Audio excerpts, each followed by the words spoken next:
Can you hear me at the back? Hopefully, yeah, brilliant. Okay, so I'm going to be talking to you, not actually sports science, because that sounds like I've done a degree in it or something. I'm actually going to talk more around what we can learn, what sales can learn from the world of sport, and how mindset can drive peak performance. So, as James said, my name's Ollie Sharpe, VP of Revenue for EMEA. I spent 10 years at LinkedIn before... Flipping around. Spent 10 years at LinkedIn prior to joining SalesLoft, and I have a real passion for the mental health side of our employees, as our teams, and I think it splits into two areas. I think that sales generally happens to have lots of stressful times. That's part of our job, and we've got to learn to manage that, but also, as individuals, shit happens, okay? We all have our personal issues that happen, and I think these things teach us things. I think that I had 4 years ago, my wife had breast cancer, and it really impacted me in the way that I thought about life, what was important to me.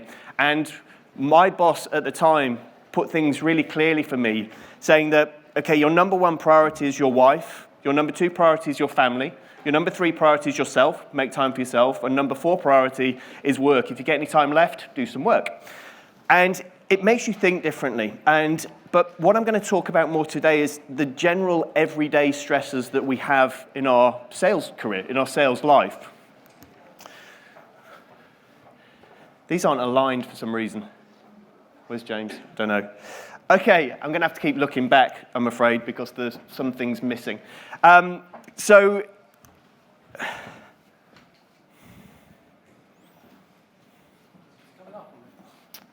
It is, but we're always a slide different. There's a slide missing, don't worry. Okay, so 15.4 million days were lost in the UK last year due to anxiety, depression, and stress. Okay, so hands up in the room, who has had one of those days or those weeks that you've thought about changing your career? I know I have. I've even thought about being a trucker. Okay, how nice would it be to get out on the road, have no pressure, just probably getting that package to the next place. Don't think I'll ever be doing it, but we all have those times. And Institute of Sales Management, they researched this more, looking purely at the sales sector in the UK. Because the sales sector is the largest sector that we're talking about, or one of the largest sectors. And what they found was that 11% of people in sales frequently, due to stress, consider a career change. And when asked what the main causes were, the top two were targets and too much work. Now, it's very easy for us to go, well, that's sales, okay? But in my view, it's the way that leadership handle the targets and how much the workload is that impacts the stress levels with it. Leadership style came third, and long hours. So there's lots of things that we can think about ourselves, but also things we can do as leaders. What could your company introduce or do more of to prevent stress? 23% said improvements in leadership. Now, the way that I believe we should think about this is down to all of us, because we all have a role to play in this, whether we're as a leader, whether as a colleague, or thinking about ourselves, okay? So I'm going to talk you through a few areas that I've learnt about from this psychologist, the book that I'm going to talk about, that will help you understand the situations that arise in your work, okay, whether it's over a period of time or a day. And there are lots of similarities between sport and sales, okay? There's the having to perform under pressure, the ups and the downs, the wins and the losses. And it's all about getting back on your bike and getting back going, but building the confidence with it. So Dr. Steve Bull, who's a psychologist, he's worked with done lots of work within the sports arena. He's worked with the Great British Olympic team at 3 Olympics. He's worked with the England cricket team for about 17 years. And his last book is The Game Plan, and it's your guide to mental toughness at work. So he's taken all of this learnings from the sports world. He has also worked with CEOs and senior leaders at some of the largest companies. Taken those learnings and put them into something that helps us in work, and it helps us become more mentally resilient. And there's 4 types of toughness that directly impact whether we're at our peak performance. The first one of those is turnaround toughness. Okay, this is about picking yourself up. Okay, makes you better. It's about dealing with adversity and setback. Okay, so imagine not closing that big deal that you were expecting, or missing last month's quota. That's what this mindset is about.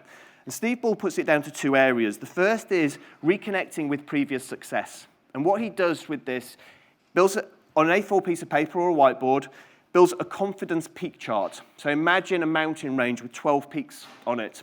And he'll sit down with them. You can do this yourself. You can do it with a team member. And write down past previous successes and achievements. Okay, by writing them down and also rereading them, it will give you confidence back that you can be successful.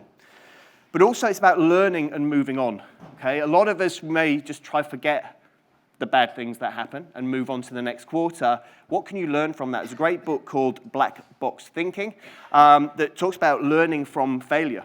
And it's great to do that, so making sure we're understanding that before we move on. Okay, so there's the two bits around turnaround toughness. The next area is critical moment toughness. And a lot of people, well, this is about performing under extreme pressure. It's not necessarily doing something out of the ordinary. It's like speaking in front of 300 people, probably. But it's probably not out of the ordinary in your everyday things. It's a board meeting, closing a record deal, but you just have to perform normally, but the pressure gets to you. Two great examples, one positive, one negative. Probably people in this room may know these people. Not know them, but know of them. So on the left, you've got Johnny Wilkinson. This is 2003 Rugby World Cup. We were playing Australia in the final in Australia. And extra time, it was 17 all with 30 seconds to go. 26 seconds before the whistle, Johnny Wilkinson scores a drop goal. Okay, I remember sat there on the sofa, jumping up, alcohol going everywhere. We won the World Cup. Other one, Chris Waddle. Okay, I don't know if anyone remembers this. I'm old enough to remember. But this was in the 1990 Italy World Cup, playing West Germany in the semi-final, and it was a draw after full time, and it went to penalties, and we're never good at penalties. You knew it was going to happen. And Chris Waddle steps up and completely missed. From where the camera was, it looked like he got it out of the stadium. But there's two examples here when the critical moment comes, completely two levels of success of what happens. I'm not putting it purely down to mental capacity or anything, but gives you an example of how it can differ. But he's taken loads of penalties, he's scored loads of drop goals. What's the difference? So this requires clear thinking and positive focus. And Steve Ball puts it into three areas. The first is control the controllables. And how he uses this is he has a chart with three levels on it. The top level is the intended outcome. What are we looking to achieve from what we're doing here? The next level is what's the the performance needed to achieve that. And the bottom level is where we concentrate our efforts.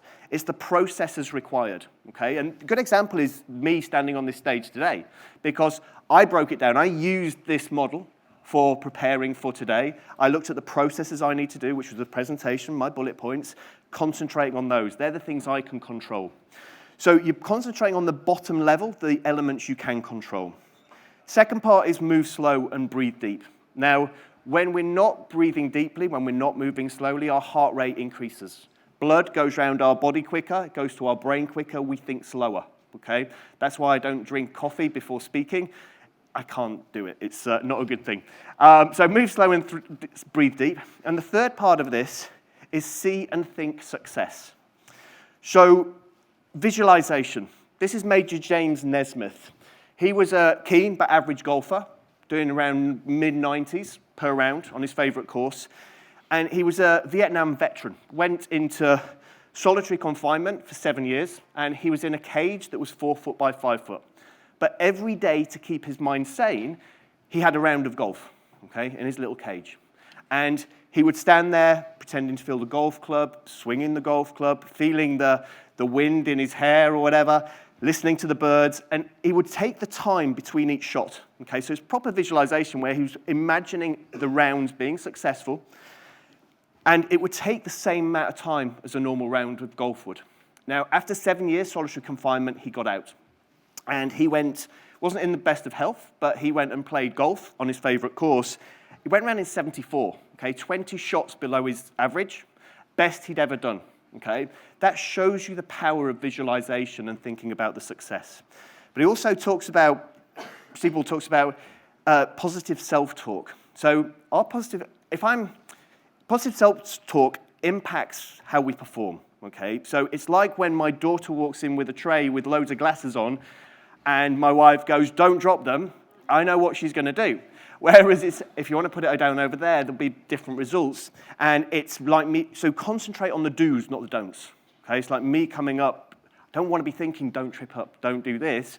It probably increases the chance of me doing it. Okay, the next part of this is endurance toughness. So this is about performing when excessively fatigued or stressed. It's remaining at your peak performance. This is your Q4, okay? This is when you're traveling a lot and you've still got to hit your target, or you've got a newborn baby at home and you're still working. So when we're busy or getting stressed, our cortisol levels increase, okay? Which is not bad, okay? But when that's for sustained periods of time, that's not positive. That's when our health gets impacted, whether we have increased blood pressure, our immune system goes down, and that's not when we're at our peak, okay? That's when we get ill. So when we're tired and run down and emotionally exhausted, our mental focus depletes, okay? So, and our performance drops. And mental and physical resilience and looking after your body and mind is what Steve Ball talks about with this endurance toughness. And there was two doctors, Schwartz and Löhr, and Löhr had done lots of studies within the sports world, looking at tennis players, how they get back to peak performance very quickly just after sitting down or between matches. And they took a lot of the learnings into the business world, and they wrote a book together called The Power of Full Engagement, introducing the corporate athlete. So again, learning from sport into the workplace. And they talk about rituals. So rituals are the things that you put time aside for and make sure you do to make sure you're constantly at your peak of your performance. The first of those being physical capacity. Okay, this is about keeping your body healthy, exercising, drinking enough water. Your brain and heart are just under 75% water, so you need to keep them hydrated. Having enough sleep, eating the right foods, that gets your body ready for what is ahead. The next level, so once you put those rituals in place, then move to the next level. That's about emotional capacity. So this is about thoughts, feelings, and emotions. It's making sure you put time aside to the things that you enjoy. Okay, you will find that if you're constantly working and you're not spending time with your family or doing whatever you want to do, you will not be at your peak performance. So putting the time aside. The next level is the mental capacity. So this is about just taking time off. Whether you want to meditate, whether you want to take a walk at lunchtime, it's putting some time aside so your brain can rest. Okay? If it's not doing it, you're not at your best. And the final part of the jigsaw is spiritual. So spiritual capacity, this is about having a purpose or a goal, knowing why you do what you do. And I think we lose sight of that. We just think about this quarter's quota. What drives you? Now, the people that have these in place are the ones that are most likely to be the most successful. I normally remind my team when I was at LinkedIn every Q4 about these. We all know when it's busy in a Q4, it's very easy to forget all of this and to sit at home looking at TV, thinking about what you can do tomorrow, having a crap sleep, getting up in the morning, and losing purpose. The final part of it is the risk management toughness, okay? This is about making difficult decisions under pressure, okay? This can be stressful. It's about supporting these people. Do they go big on a deal? Do they present differently to how they used to because they're going to put a bigger solution together? Most people don't win gold by playing safe, okay? And the top performers probably take a few risks. And Steve Ball puts this down to two areas. The first of this is awareness. Okay, so being aware of the situation and your strengths, your weaknesses, your product's strengths, their weaknesses, your product's weaknesses, and then also the awareness of what's happening with the client. Okay, if you know all of that, you know the best decision of whether to take that risk, and you can weigh it up for yourself. Okay, because your own ability comes into that. And the second part is mindset. It's seeking out the challenge. Most top performers aren't afraid of failure. Okay, they relish the challenge of going and changing something or taking that risk. So concentrate on how you'll succeed, not the potential consequences. Okay, so as we've seen, there are similarities between sport and sales, okay? It's a very similar world. What it comes down to a lot of the time is the mindset comes down to self-belief, clear thinking, and resilience. And hopefully the models we've talked about with the turnaround toughness, about reconnecting with previous successes, approaching future challenges with confident mindset, the critical moment, the endurance, risk management, hopefully that'll help you understand the process, the things you're going through, but also the people that you're working with or the teams that you're leading, understand what's happening to them, understand how you can help them, and hopefully use these models. Thank you very much for listening.